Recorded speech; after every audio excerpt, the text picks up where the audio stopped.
Okay, this is page 580, number 45. Here's the system that you're supposed to solve, and you're supposed to solve it using a matrix equation and the inverse matrix from number 13. Well, the inverse matrix of number 13 is just coming from this exact matrix. So this is the coefficient matrix for this system right here. So it's just really meant to save you some time, because for number 13 you calculated the inverse of this, but let's go ahead and calculate it again. So if I want the inverse of this matrix, what I need is 1 over the downs minus the ups. The downs would be -3, the ups would be -4.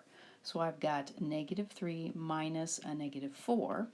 And then for the matrix here, if you remember, we swap these two. So I'm going to have a -3 and a 1. And then we change the signs on these two, so I'm going to have a -2 and a 2. So my downs minus the ups, when I do minus a negative, it just turns into 1 over 1. So I'm going to have 1 over 1 times that matrix. So it ends up being -3, 2, -2, 1.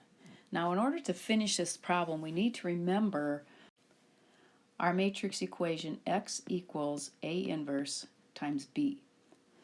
So in this case, our x would be the variable matrix.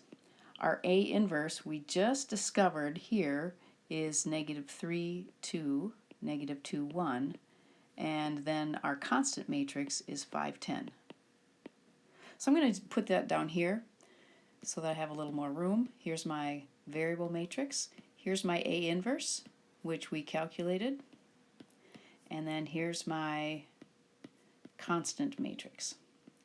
All right, so remember that when we multiply this row times this column. So in order to get my product, I'm going to multiply and get -15 plus 20.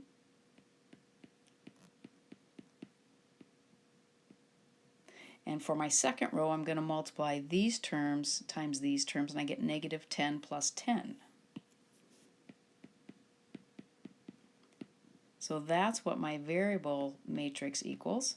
And so for my answer, my xy is going to equal 5 and 0, which means the solution is x equals 5 and y equals 0.